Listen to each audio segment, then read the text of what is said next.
Okay, magandang umaga, Yakal. Magandang umaga po, sir! Okay, ang gagawin natin ngayon ay tungkol sa post-reading.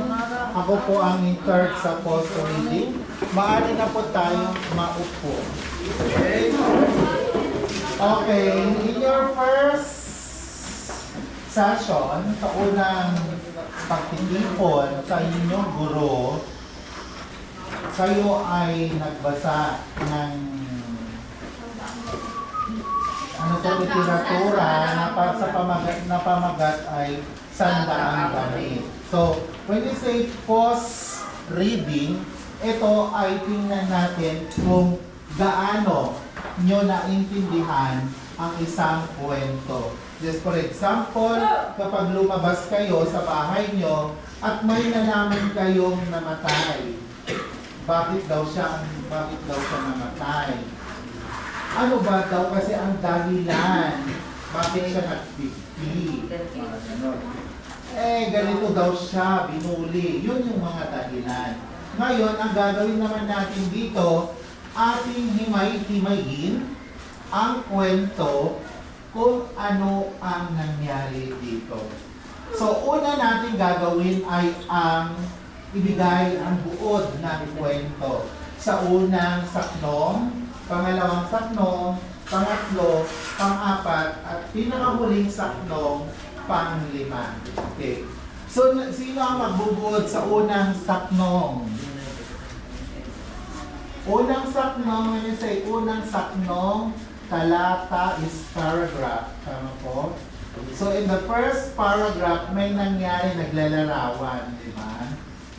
Siya kadipay si Atwa, amin. Akala ko ba nabasa nyo na ito? Atin nang himay-himayin. Ano ang nangyari sa unang tagpo? Mr. Batong Bakal, ano bang nangyari? Ha? Akala ko ba, sino ang unang nagpabasa sa inyo? Prayer reading, during reading, recess during reading. Ngayon post-reading, kumbaga, ang ginawa nyo lang puro reading. Tama po? Anong nangyari? Di ba yung nauna isinalaysay kung ano yung batang babae, di ba? Ano ba yung batang babae? Mahirap. Ano pa? Walang kimik. Walang imik? Malimit siya sa isa, sir. Yan mga yan ang buod. Okay. May isang batang babae na kapag tinatanong lang ng guro ay siya ay nagsasalita. Siya ay isang mahirap, malimit kung magsalita. Okay, lagi yan yung una sinalaysay. Ladies and gentlemen, bakit ang simple-simple ng tanong? Anong nangyari sa unang talata or saknong? Bakit hindi nyo nasabi yan? So, ibig sabihin, ang ginawa nyo, nagbasa lang without understanding. So, sa pagbabasa, ladies and gentlemen, kailangan din natin intindihin, isa puso, isa isip ang ating binabasa. Kasi useless kapag nagbabasa tayo na hindi natin naiintindihan. That's the essence of reading, ladies and gentlemen. Bakit kasi tayo nagbabasa? To gain more knowledge. Information na i-imbak ito sa ating LTM or long-term memory, or kung hindi man sa long-term memory, sa ating short-term memory. Ngayon, kapag na-imbak na siya doon, kahit anong tanong ang tanongin ng guro, masasagot mo kasi alam mo na himay-himay mo ang kwento kung ano yung una, pangalawa, pangatlo, pang-apat at pang-lima. Naintindihan ba ako? Tama po ba, ladies and gentlemen, yung ginagawa natin pagtimay? Okay, so per talata or saknong. Okay. So doon sa pangalawa, anong nangyari sa kanyang physical at emotional na paglalarawan? Tama po ba? Okay, ano siya sa pangalawang saknong? Siya ay Binubuli. laging binubuska. May binubuli ba dyan? Translate lang natin sa English. Halimbawa, nag-ulam ako ng dinardaraan. Bakit dinuguan? Bakit yung ngipin mo may malunggay? Pambubos ka. Di ba? Okay. Nagpabango ako kanina ng napakamahal ng pabango ng ate ko. Bakit amoy tae ka? Pambubos ka. Tama po? Sir. Okay. So, ang bullying, yung sa first part, kasi mahirap. Pinaalala sa second part na pinaramdam, pinabatid sa kanya, nakakaiba siya sa kanilang mga kaklase. Ano? At doon siya nagkimkim ng galit, nagalit siya sa mga nangbubuli sa kanya, at yun na yung pangatlong nangyari. Anong ginawa niya? Dahil sa pambubuska sa kanya, napilitan siyang nagsinungaling. Tama po? Sinabi niya, alam nyo, meron akong 100 damit sa bahay. Okay. Paano mo nasabi, laging luma ang sinusuot mong damit pagpasok sa paaralan? Ayaw ko lang maging luma, madaling maluma yung mga damit ko. Sabi niya, baka kagalitan ako ng aking ina. Nagsinungaling siya at that time. Sa palagay nyo, what is the reason? Bakit siya nagsinungaling? Yes. Tapno hanga mabuli iso namanin. Dayjay tikas na shield or pangsarapan natin sarili na tapno hang damit nga mabuli manin. Tata nag-istorya iso na, di ba? Kastoy dagiyay bago. Nagpipintas. May tela na parang rosas ang tela niya. May pantulog ako na ang kwelyo ay puro may prutas, mga gano'n. Sinasabi niya na pantulog. Meron din siyang pansimba na malaki ang sinturon, di ba? Tama po. At saka meron siyang pasyal or sa pagtitipon. Tama po? Okay. Sinabi niya lahat yon. Now, kinagigiliwan na siya ng kanyang mga classmate kasi yung pag-story, yung pagkukwento niya ay naaliw na ang mga classmate niya hanggang nakuha niya ang loob at nagbibigay na rin sila ng pagkain sa kanya. That's the third part, di ba? Kahit maraming binibigay na pagkain sa kanya, payak pa rin siya, ladies and gentlemen, di ba? Okay. So, kapag umuwi siya, nagsusumbong pa rin ba siya? Naging masaya na siya. Tama po. Masaya sa piling ng kanyang mga classmates.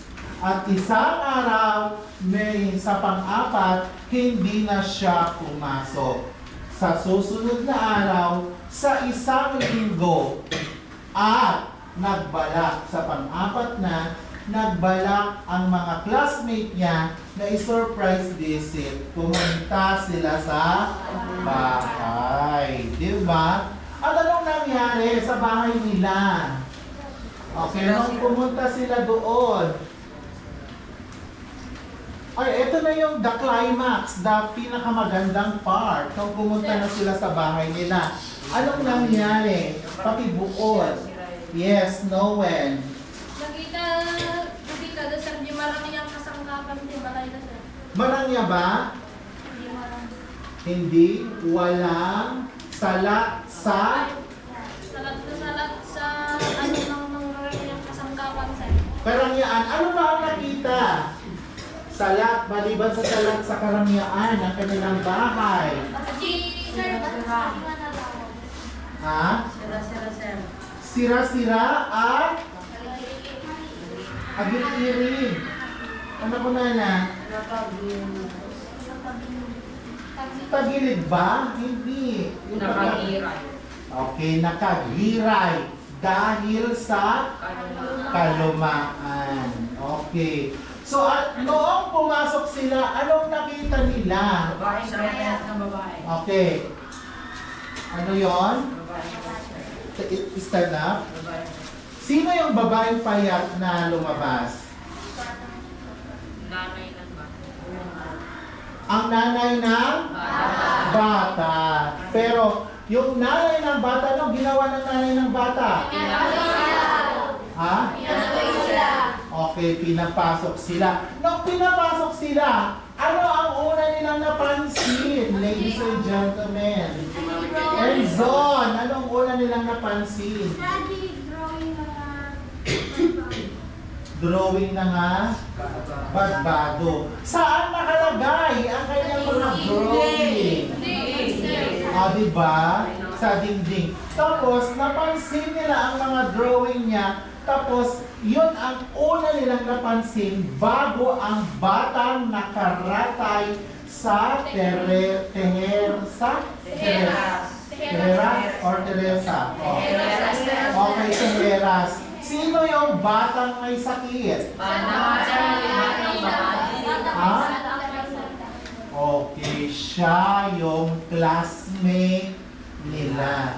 Hindi nila alam na hindi na pala pumapasok kasi may sakit na siya. Okay, nakita na nila yung tunay na kalagayan niya sa buhay. At tapos ang ending, ladies and gentlemen, ang isang daang damit ay puro drawing lamang. Okay, sa palagay nyo, what is the lesson there? Ano ang lesson? Ano yung mga natutunan nating mga lesson sa kwento? Ang dami, di ba? In our values education. Okay, magbigay ng una.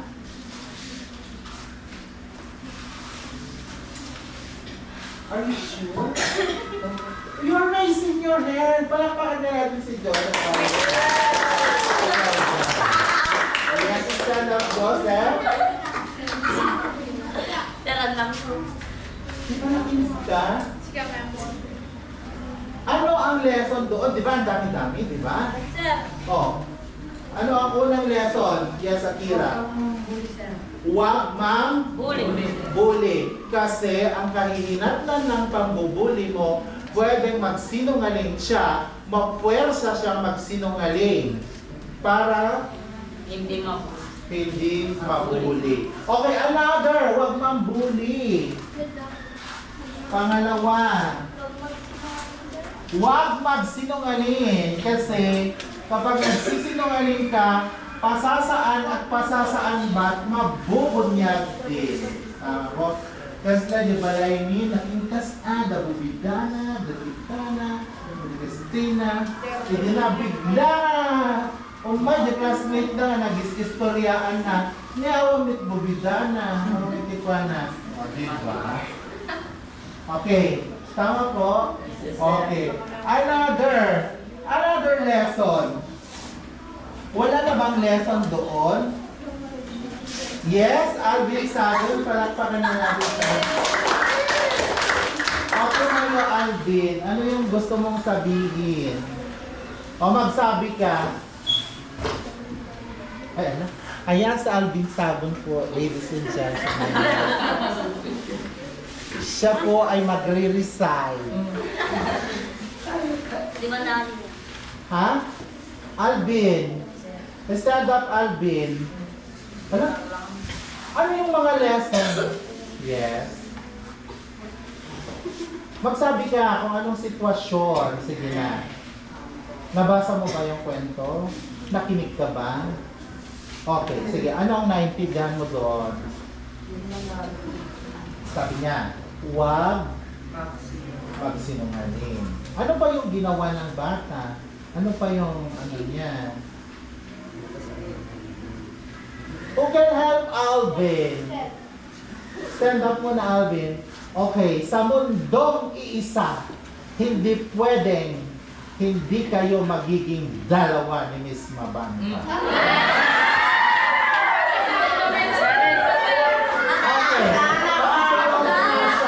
Pakitulungan natin Miss Mabanta.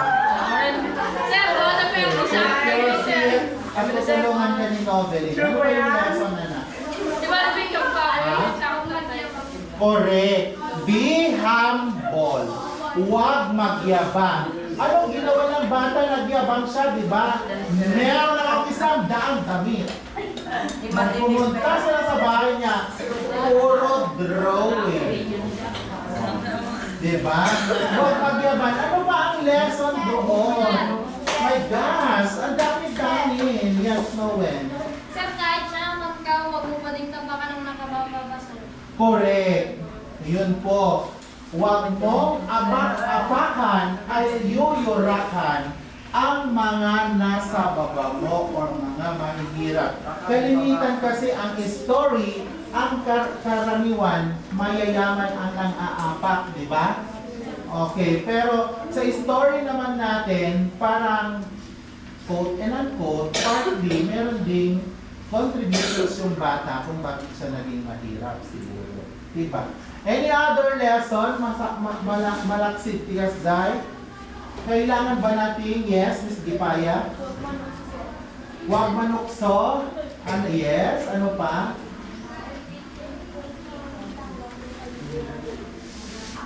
Correct! That's the main lesson. Be what you are. Tanggapin mo kung sino ka. Huwag kang magkunwari, huwag kang magbalat kayo, di ba? Kung yun ka, sino ka, huwag kang magkunwari. Okay. So ano ba nakakahiya? Anong nakakahiya kung yun ka, mahirap ka? Okay. So ano ngayon kung mayaman sila? Ano ngayon kung mahirap ka? Di ba? Parehas kaming humihinga. Parehas kaming tumatay, kumakain. Magkaiba lang yung pagkain namin. Di ba? Tama po? Okay. So that's the main lesson, ladies and gentlemen. Kung ano ka, dapat yun ka. Huwag kang magkunwari. Kasi, lalong-lalo na, nagsinungaling ka, nakababait kung makita ka. Am I right, ladies and gentlemen? Okay. Maganda ba ang kwento natin? Yes, sir! Okay. Meron lang akong isang tanong. Kung ikaw yung bata, gagawin mo ba ang kanyang mga ginawa para maging popular ka sa klase? Okay, bakit hindi mo gagawin? Eh, binubuli ka nila. Yes, Stephen, palakpakan niya natin. Okay, bakit hindi mo gagawin, Stephen? Stephen. Oh, Stephen. Okay, parang kulang lang sa palakpak at hiyaw. Oh, Stephen. Stand up. Okay, hindi mo gagawin. Oh, bakit hindi mo gagawin? Ayan po si Stephen. Ang gwapo po ni Stephen. O yan. O Stephen, bakit hindi mo gagawin? Narinig ko sa kanina sabi mo hindi mo gagawin. O, let's all hear. Close our mouth and hear. Open our ears.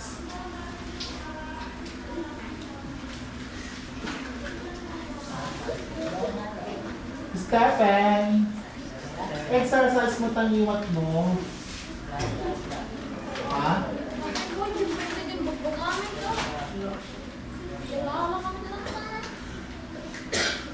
Bakit ka nag-aawan? Nag-lesson tayo na kanal.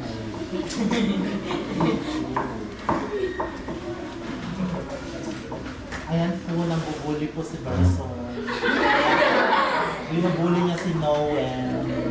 Okay, let's go back to the story. Let's proceed to Stephen. Stephen, hindi mo gagawin kung anong ginawa ng bata. Bakit? Bigyan mo nga kami ng rason, valid reason. Kung bakit hindi mo gagawin, binubuli ka na. Di ba?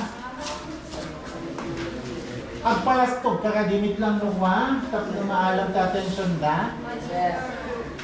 Oh, si Stephen ayaw daw niya. Ano nga raw ang strategy mo? Paano mo sasabihin? Ayun po, extension ng memory ni Stephen, si Mr. Reyes. Yes, sir. Sabi ko sa mga tao.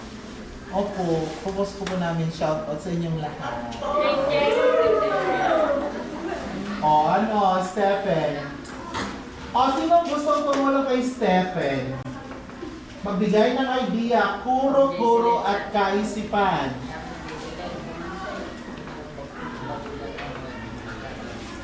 Let's have Miss Kaling. Please help Stephen. Take care si Stephen, meron na si Miss Kaling. Ilibre mo siya mamaya ng ano, milk tea. Matcha flavor. Ikaw na. Kung ikaw yung batang babae, gagawin mo ba yung ginawa niya para makuha mo ang attention ng mga classmates? Okay, hindi. Bakit? Expound your answer. Bakit hindi? So ano lang ang gagawin mo? Ha? Ano ang gagawin mo?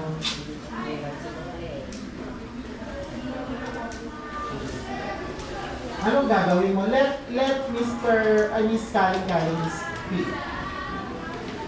Ha? Awan?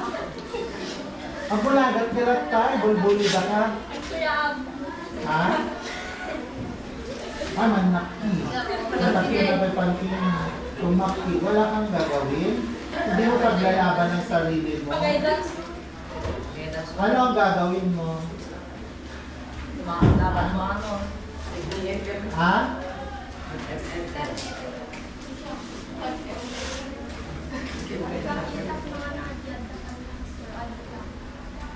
Adela, binubuli ka na nila.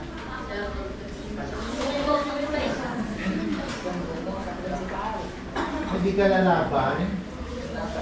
Oo, yun. Tatahimik na lang daw siya. Ako, kapag ako ang nasa kalagayan niya, gagawin ko. Bakit? Kasi masakit na, di ba? Okay, at least, natagpuan naman nila kung may sakit. Malalaman din nila kung ano yung kalagayan ko. Siguro naman, napakawalang hiya na nila kung hindi nila maintindihan yung ginawa ko. Di ba?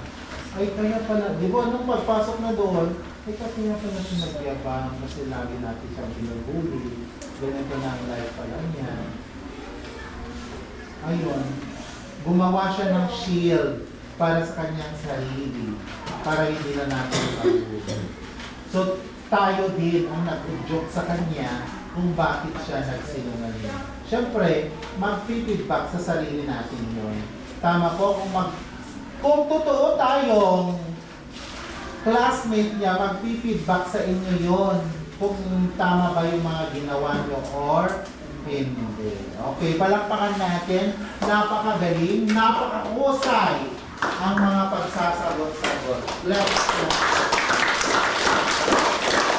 Okay, thank you very much. Hoping so much you learn a lot today. Thank you for your cooperation.